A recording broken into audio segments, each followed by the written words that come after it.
Hello, my lovelies. This is part 3 of reading Viridian, the Green Guide by Clouds.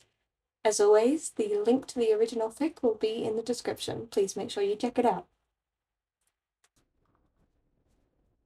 Chapter 4, Names. Summary. Izuku makes some progress. Shota looked across the desk at Sakauchi as he finished the paperwork from his latest arrest. I heard you got yourself a new vigilante. Sakauchi rolled his eyes. If you can even call him that. The kid hasn't actually done anything yet. His MO is that he'll find a crime and then go find a hero.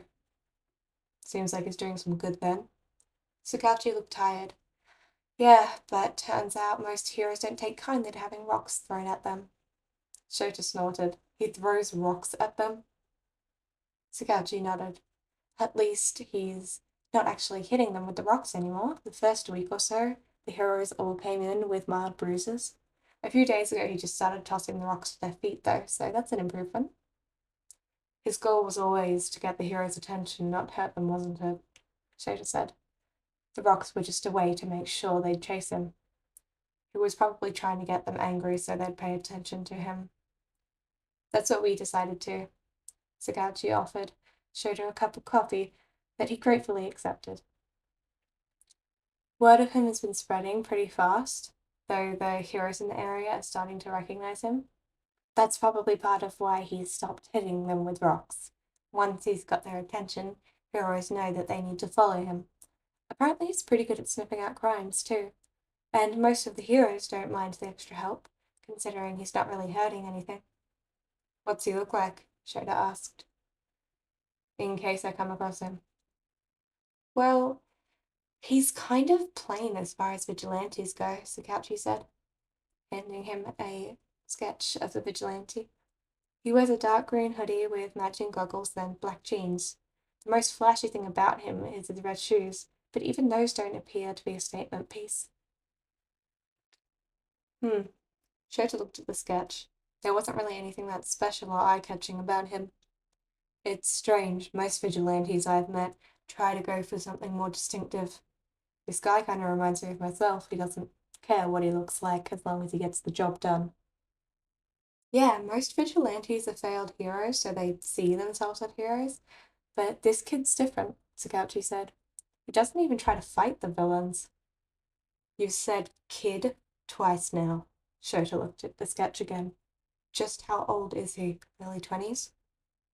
Sakauchi shook his head.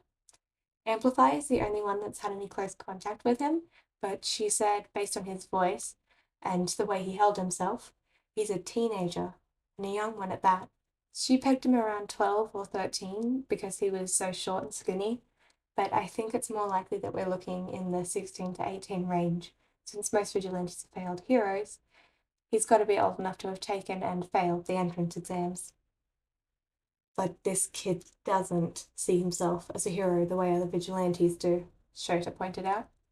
Crawler, Popstep, even Stendhal all saw themselves as heroes without licenses, and they each came up with their own particular brand of dress and behavior.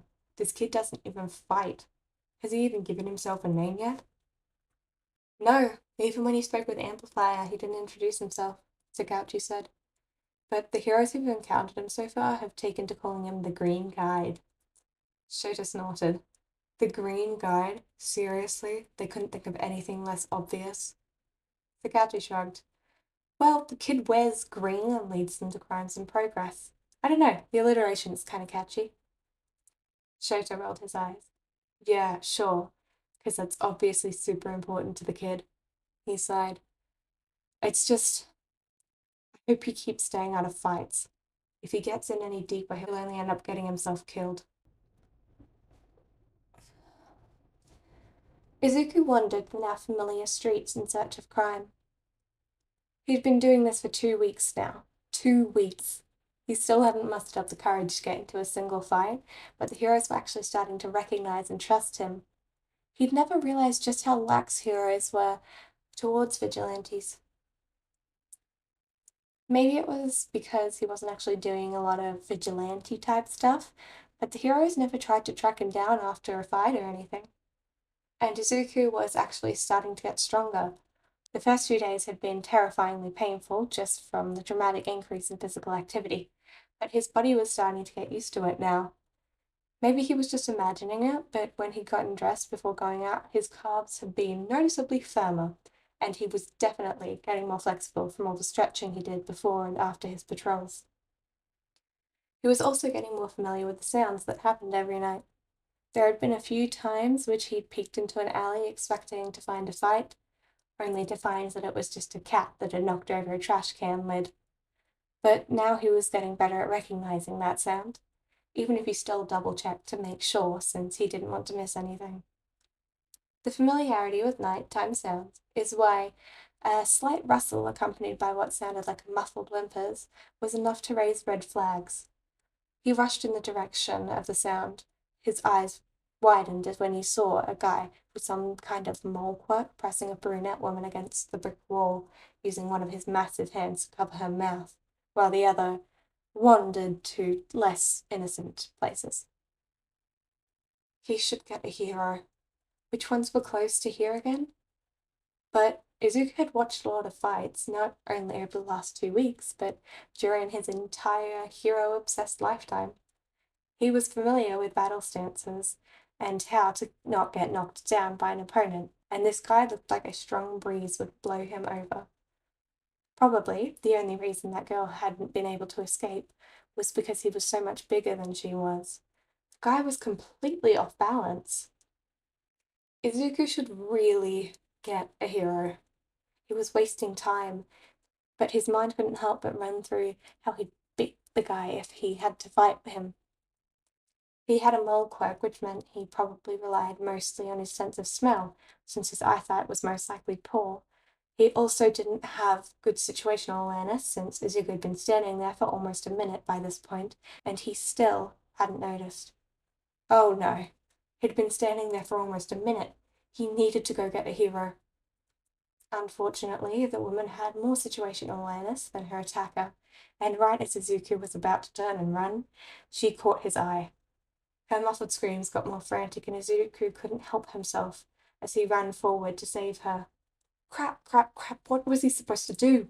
This guy was so big, and Izuku didn't know how to fight him at all. Okay, the mole quirk meant that guy was most likely blind, but he could still probably smell Izuku if he wasn't careful. So Izuku glanced around and saw a half-full takeout container on the floor by one of the dumpsters. He picked it up and swallowed down his own disgust. Hey, mole man! Oh, Kachan would be ashamed of that insult. It wasn't even an insult, it was just an observation that was phrased like an insult, like Deku. But even if it wasn't very creative, it did the trick. And Mole Man turned around, only to get a face full of half-rotten takeout. His heightened sense of smell would no longer be a problem. Mole Man let go of the woman as he pawed desperately at his face to wipe away the stench, but Izuku didn't give him much of a chance as he lunged for his legs. The guy was already off balance, so if Izuku could just trip him... The man fell hard onto his back. Izuku smiled briefly before he realized down did not mean out. Mole Man grabbed Izuku's leg and yanked him down as well, then let go as he scrambled to his feet and kicking Izuku in the gut. Izuku grimaced, but he'd been kicked before, so he just shrugged off the pain and got up. Okay, so plan A didn't work, but what was plan B? Who was he kidding? He didn't even have a plan A. Okay, so how did heroes beat villains? Well, they beat them with their quirks, but that wasn't going to work here, so what could Izuku... Wait, Midnight had a whip, right? That's how she beat female villains, or villains that could hold their breath for a long time.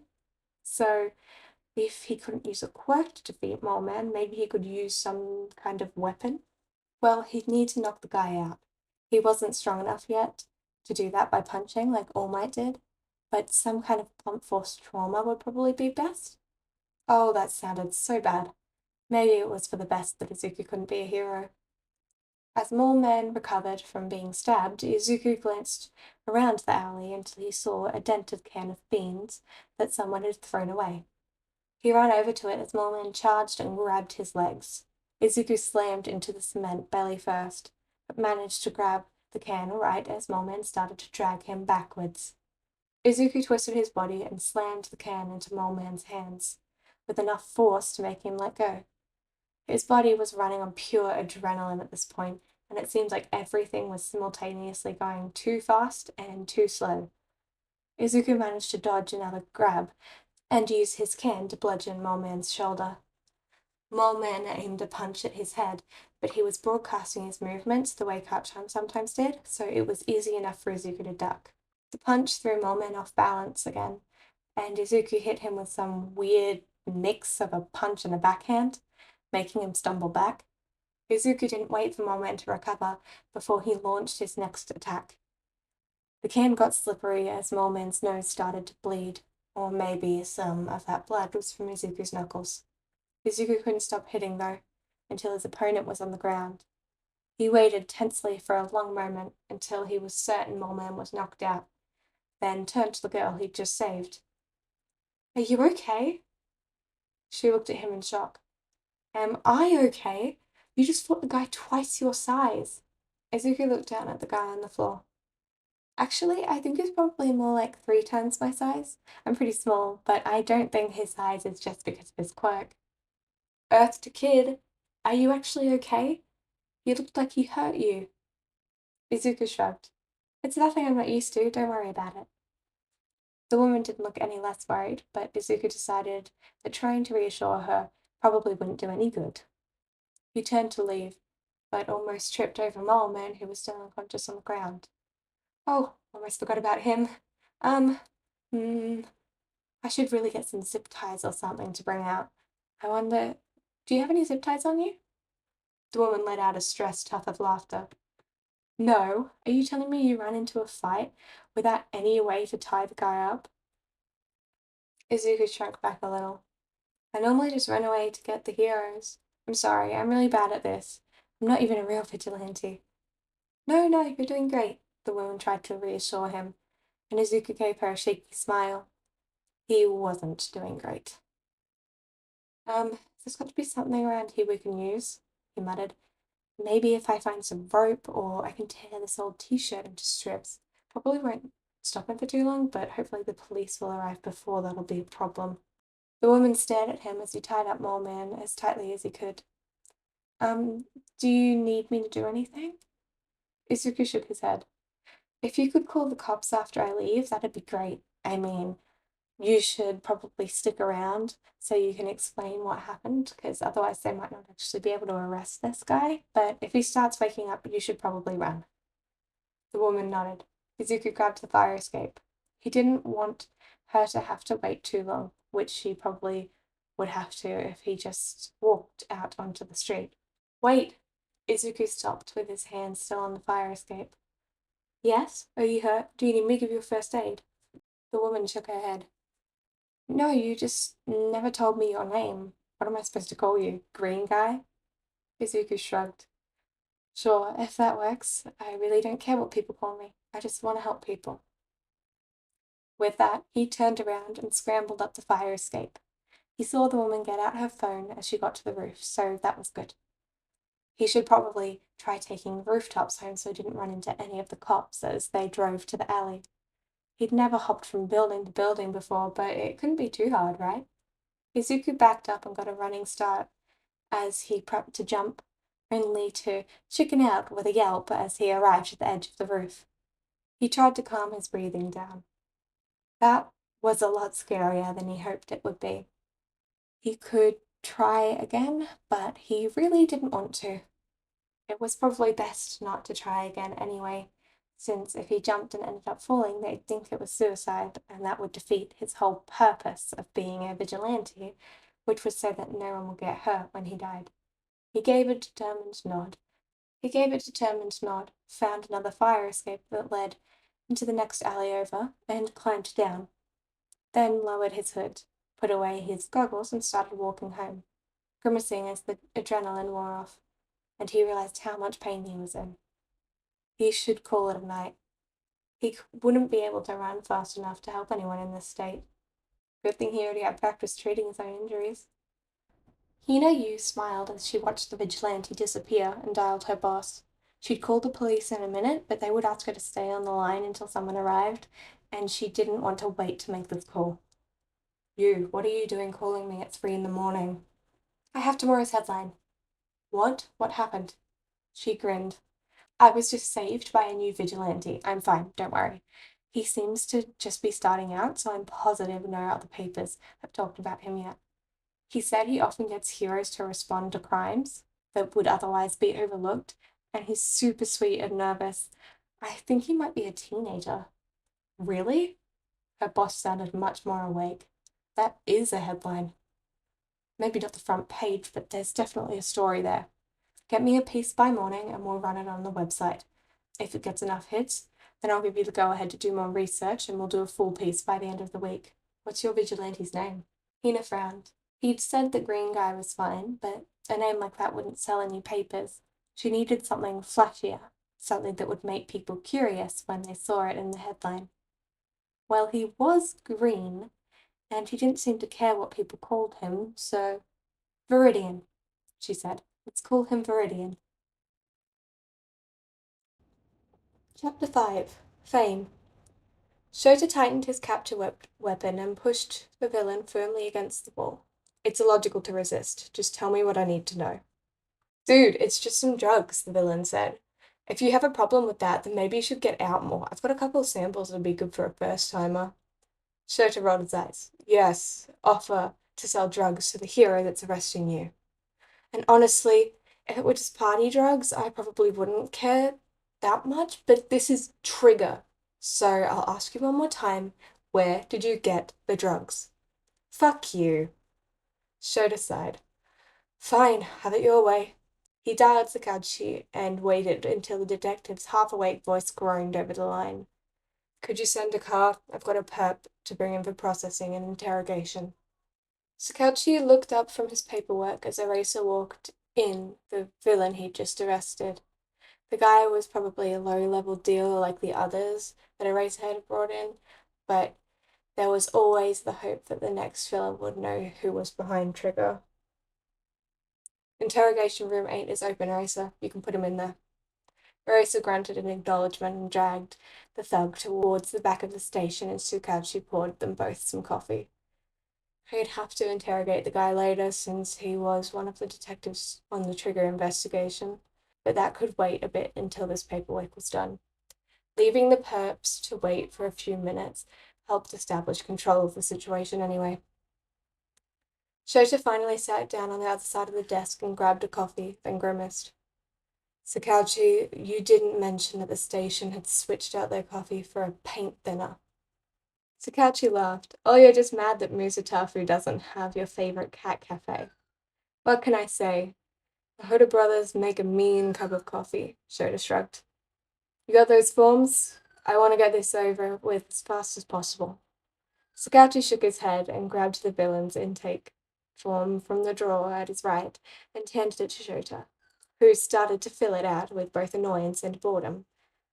Paperwork wasn't fun by any means, and Shota would rather be patrolling the streets and looking for more info on the Trigger investigation, but bureaucracy was a part of life, so he had to put up with it. They kept working in companionable silence for a few minutes until the doors of the station flew open again and Amplifier came bounding in with a villain in tow and took him straight to the holding cell. Why is she so loud? Shota grumbled. Sakachi raised an eyebrow. She hasn't even said anything yet. Exactly. Even her presence is loud enough to draw attention. It's annoying. Oh, don't be a spoilsport, Eraser. Amplifier grinned as she grabbed a chair to sit beside him. You're just mad because you know you won't be noticed by a rat. That's intentional, you know, Shota said, as Sakachi handed Amplifier the villain intake form. People don't notice me unless I want them to notice me. Maybe that's why you haven't run into our little vigilante guide yet, Amplifier said. He just doesn't know you exist. Shota rolled his eyes. I think it's much more likely that UA is out of his comfort zone, and since I always stick to that area unless I'm following a lead, we just haven't had the chance to run into each other yet. Sure, Amplifier grinned. Whatever you say, Eraser. Was that villain one of the green guides? Sakachi asked. That depends on your definition, Amplifier said. If you mean did he lead the guide to me, then yes. But if you mean did he take the guide down himself, then no. Shota frowned. I thought the green guy didn't ever take down villains on his own. Sakauchi sighed. He didn't, at least until last night when we responded to a call about an attempted assault, only to find the perp already knocked out and tied up with pieces of an old t-shirt. The victim said the guy who did it was a kid in a green hoodie and goggles. Shota rubbed his temples to try and ease the incoming headache. This problem child was going to be the death of him. How? From what you told me, the kid is skin and bones. How did he take down an actual villain? With a tin can? Shota stopped and stared at Sakauchi. He had to have heard that wrong. What? Sakauchi nodded. You heard me right.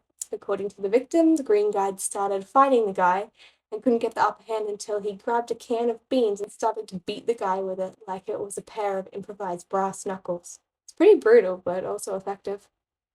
Shota didn't know whether to be proud of the kid for his quick thinking under pressure or be angry because he ran straight into danger.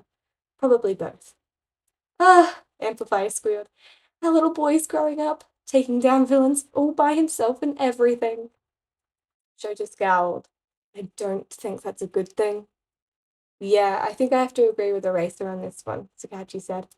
The victim said that he seemed in over his head. I'd much rather he kept running to get heroes rather than running into fights he's unprepared for. Oh, come on, Amplifier groaned. You guys have got to admit that beating a criminal with nothing more than your wits and a tin can is pretty impressive. Shota just shot her an unimpressed look.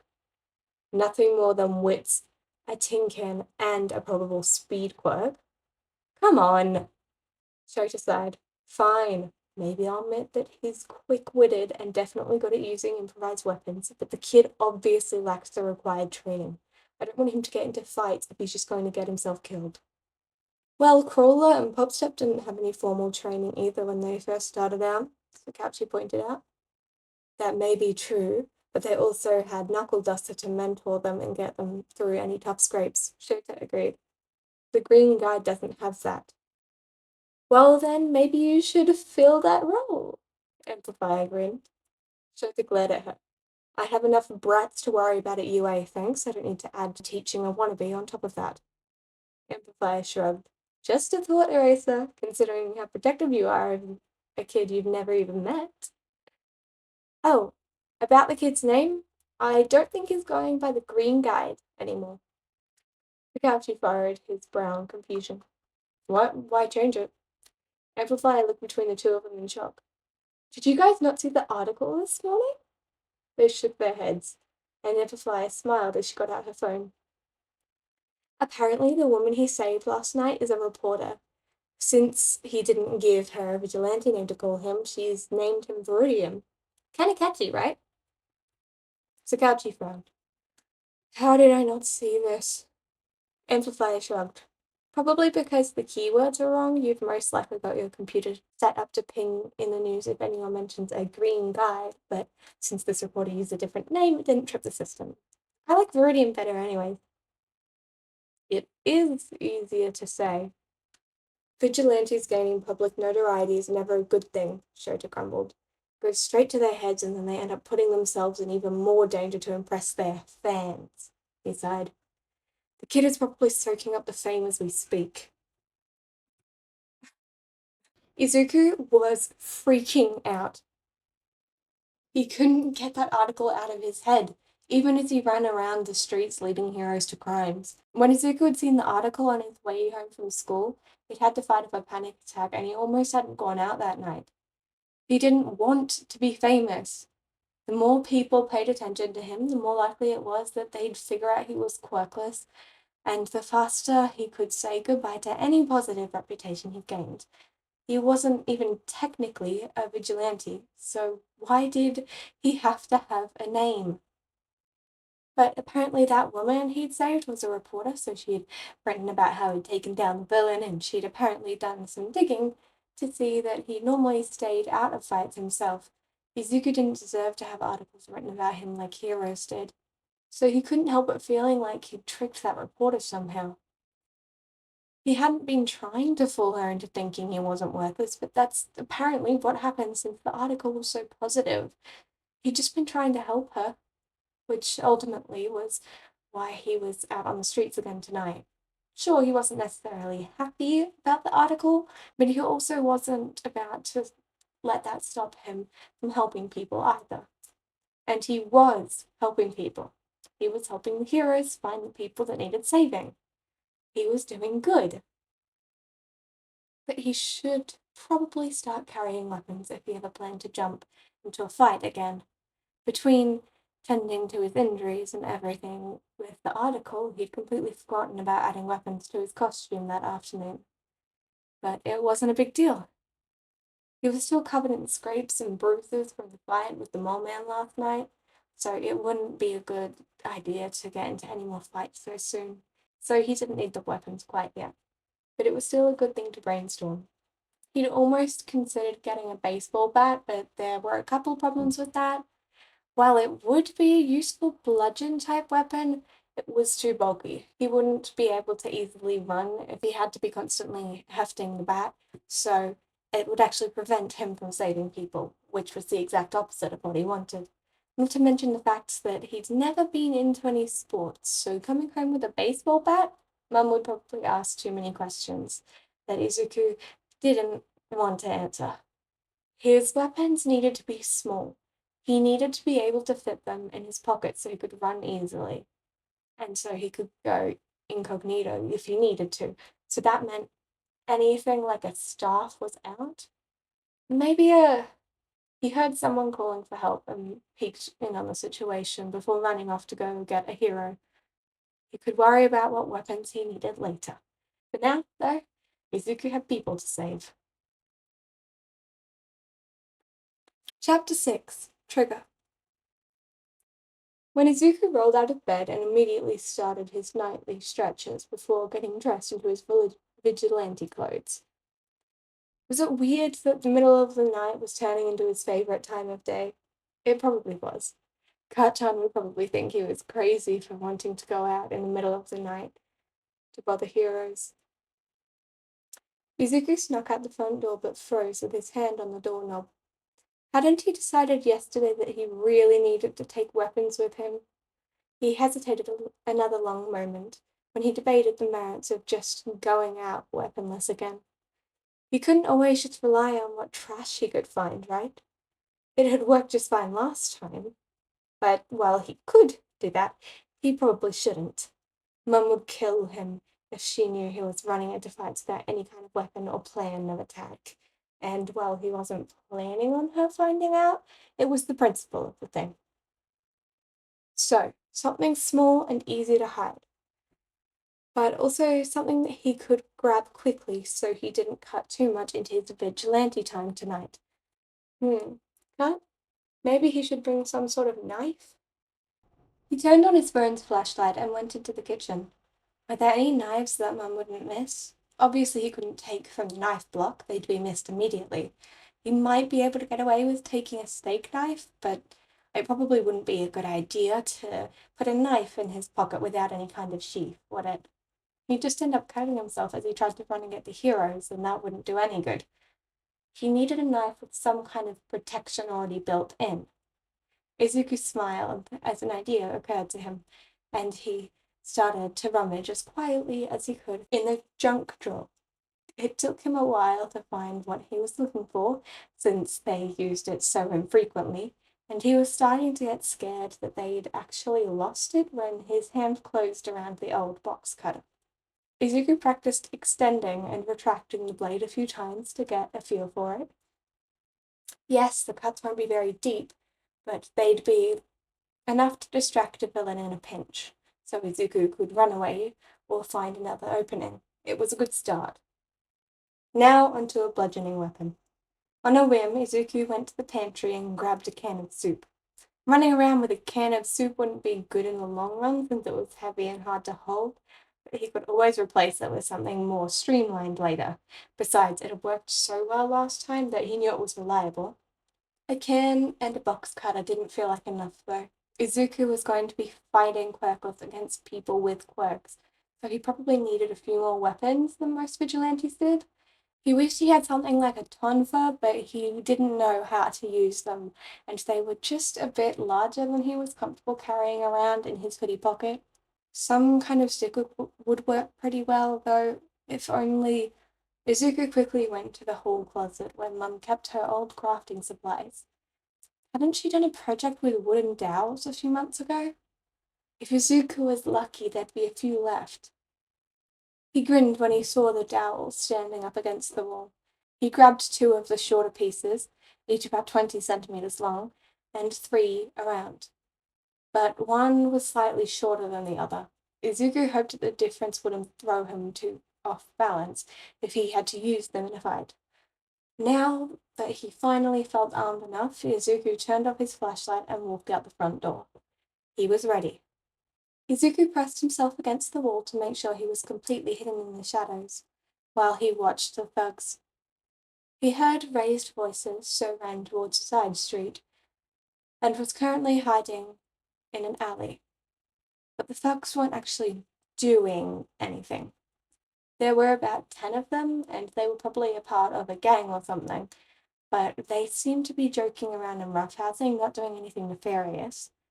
"When did your friend say she was coming?" one of the thugs asked.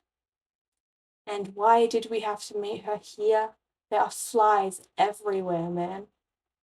"Oh, stop being such a baby." That guy seemed to be the leader. He had green skin and what looked like thorns on his face, which made Izuku wonder what his quirk was. "She'll be here soon." Izuku shook his head and turned away. There were other people who needed his help. There was no point waiting around here. He was just about to leave when the first thug cried out in pain. Izuku whipped around to see him clutching his hand to his neck. "Damn fly bit me!" Within a few seconds, each of the thugs slapped a hand to their necks and cried out. Those must be some vicious flies if they bit all of them. But why bite all of them at once? Izuku should run. Those bites looked painful, and he didn't necessarily want to have to explain to his mum how he got an insect bite when he was supposedly at home in bed. He turned to leave again. "You bitch, I'll kill you!" Izuku watched in shock as the thugs all started powering up and attacking each other. What? And they all had such powerful quirks too, he thought. Quirks that powerful were rare, and the more powerful your quirk, the more likely you would be encouraged to be a hero. So a group of thugs, all with powerful quirks, was unheard of.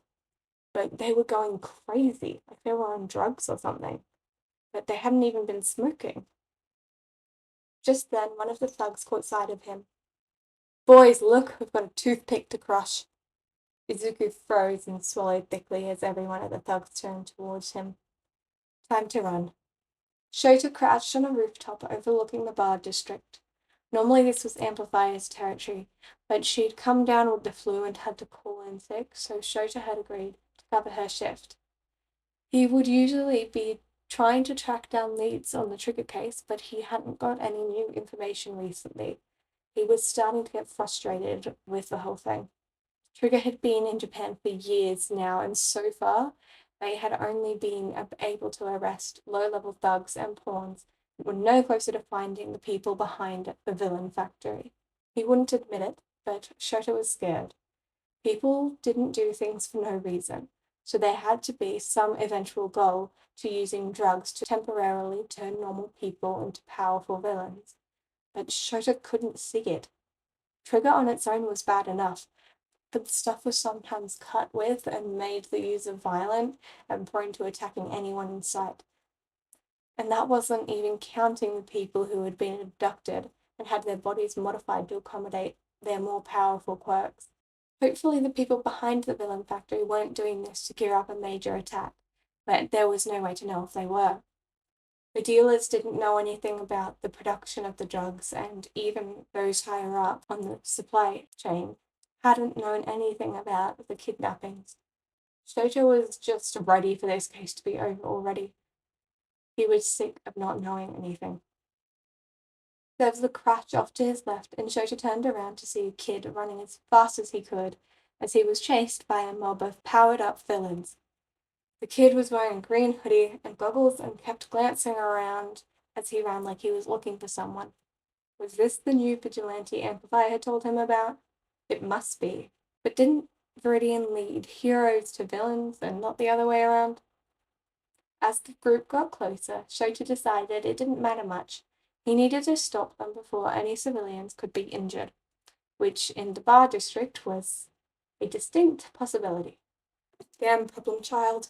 Why couldn't he have left the villains where they were?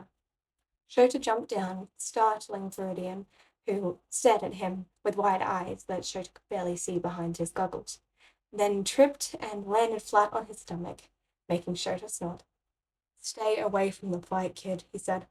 I'll handle this.